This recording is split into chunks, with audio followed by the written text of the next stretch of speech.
got some secrets for you.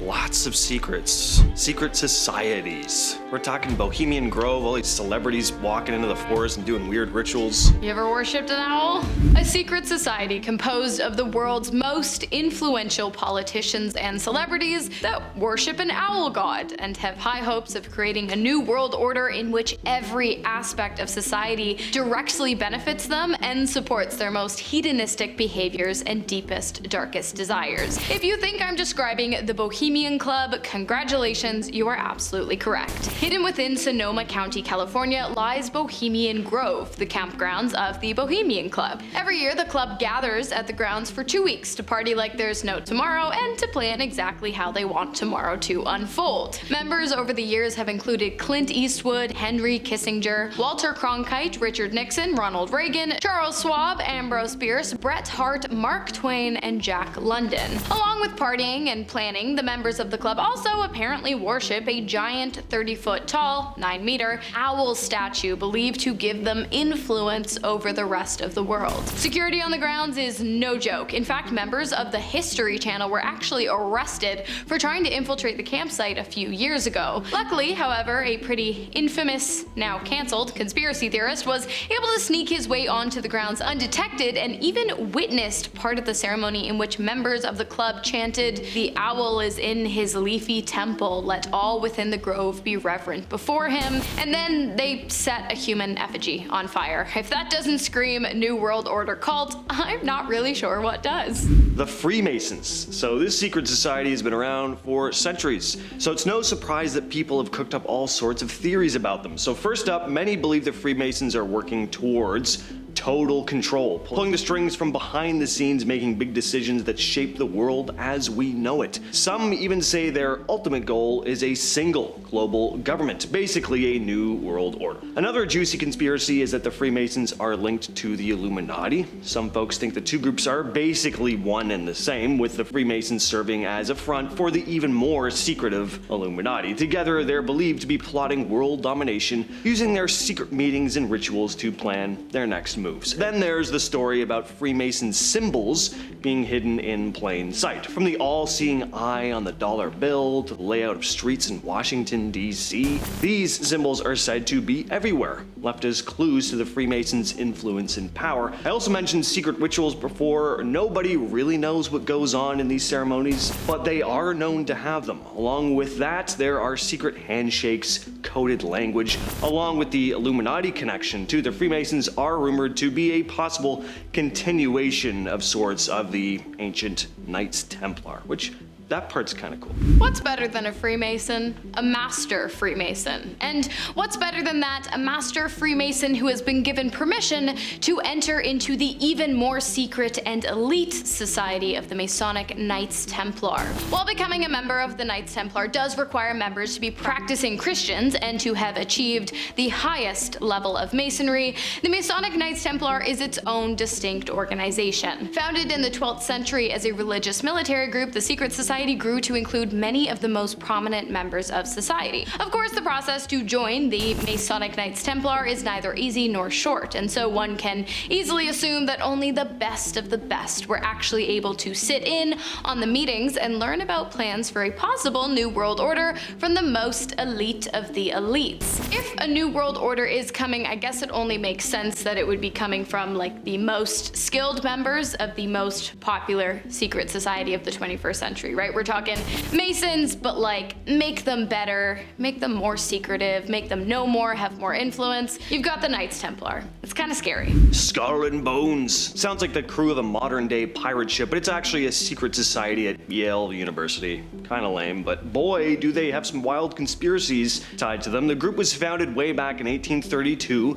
Only 15 seniors are picked each year, and those who get in are called bonesmen. One of the big conspiracies is that Skull and Bones controls the US government. Many of their members have gone on to hold powerful positions like presidents, George H.W. Bush and George W. Bush. push. Another spooky theory is that Skull and Bones is involved in dark rituals. Rumors say they steal skulls, including the skull of Native American leader Geronimo, which is supposedly kept in their clubhouse called the Tomb.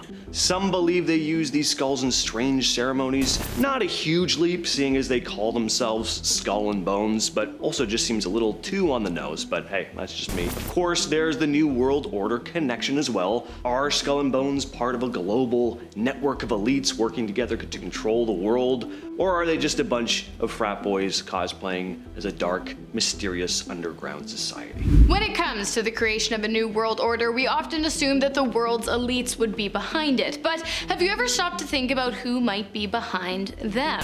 Not like in a dirty way or anything, but in an obey me or I will destroy you kind of way. I'm talking about the Majestic 12, a super secret group of highly advanced intelligent beings that may or may not come from Earth, secretly controlling the global elite, using celebrities and politicians to create the world they want so that one day they may take over in an entirely new kind of new world order. The theory of the Majestic 12 comes from a secret committee commissioned by President Truman in the 1940s, dedicated to keeping an eye on UFOs. When people found out about the committee, a statement was released saying it had been disbanded, but many people, to put it politely, thought the statement was a load of crap. Not only that, but they believe that the committee was never actually designed to keep an eye on extraterrestrial activity in the skies above, but rather the extraterrestrial activity taking place on Earth, i.e. highly intelligent extraterrestrial beings worming their way into governments across the globe to one day come together.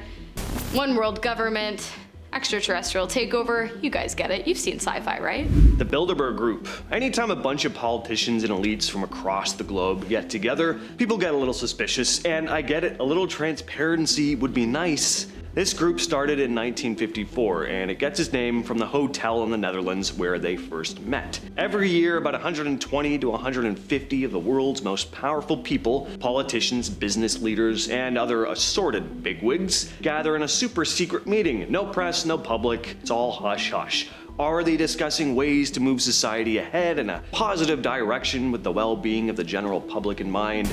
Or do they gather to figure out ways to screw us all out of our money, happiness, and health in a more efficient manner? I'd love to think it's the former, but the way things are going, I don't really think these talks are helping much anyway. So, could they be using these meetings to discuss and decide on major world events and manipulate the global economy? Could they be the cause of financial crashes or wars to serve their own interests? You know, hey, with so many influential people in one room, it's not that hard to imagine. Next up, we have a secret society founded in 1099 AD, making it the oldest one on this list and perhaps the oldest in the world. The group has been alluded to in the Da Vinci Code, and it was also the inspiration behind Monty Python and the Holy Grail. While some people believe the society to be a hoax dreamed up and perpetuated by Pierre Plantard, a pretender to the French throne in 1956, many people believe that the secret society is legit and still around today. Not only that, but perhaps the hoax rumor was started by members of the society themselves to keep people from getting too close to their secrets. According to the book The Holy Blood and the Holy Grail, published in 1982, the organization was made up of illustrious grand members, including Isaac Newton and Leonardo da Vinci himself. It also protects certain royal claimants, believing them to be the literal descendants of Jesus, his alleged wife Mary Magdalene, not my words, or King David. And they seek the founding of a holy European empire that would become the next hyperpower and create a new world order of peace and prosperity and hopefully Italian food.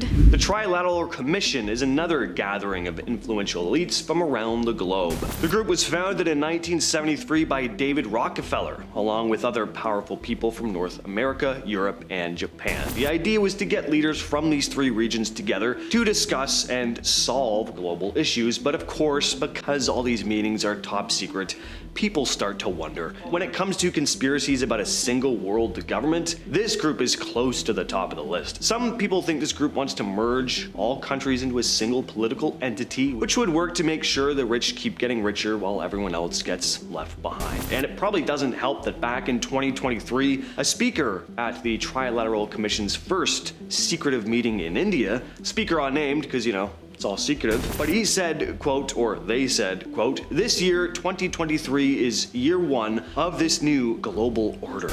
That sounds pretty ominous from the outside when we don't really know what they're talking about. Only vague statements about how they meet to apparently deepen the understanding between the US, Europe, and Asia. The 10 Kings is an organization dedicated to the uprising of the 10 nations, which will eventually come together to create a singular government and thus an entirely new world order. Is it real?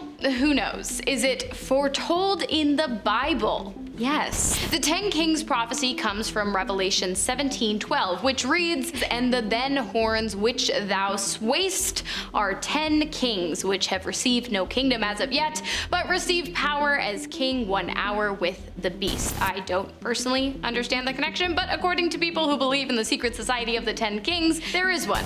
To the Bible and to the Club of Rome, which they believe to be the brains behind the 10 Kings because of a paper published in 1973 that recommended splitting the world into 10 distinct regions. Currently, there are 8 industrialized nations known as G8, but the 10 Kings believers foresee 2 more being added to the equation in the years to come, and once that happens, hold on to your hats and get ready to assimilate because apparently a new world order is not far behind. Opus Dei. This is a highly secretive Catholic group. They're pretty creepy. The conspiracies around Opus Dei usually focus on its influence, which may go far beyond the church. Some believe Opus Dei has a hidden agenda to control the Vatican and by extension the entire Catholic Church. The idea is that Opus Dei members are strategically placed in high positions to push their own conservative and traditional views, but again, could go beyond that. This group has a lot of influence. It helps that they have a lot of money at their disposal, possibly using it to gain political power. Could they be funding politicians, influencing governments in order to create a world that fits with their strict religious views? Certainly possible. They're also said to practice more cult-like behavior, brainwashing their members, especially young recruits, isolating members from their families and monitoring their activities to keep them in line. It's all your classic cult stuff. Obviously, the most realistic is that the Majestic 12 will be taking over the world sometime soon, and I stand by that. Yeah, good for you. Cheers.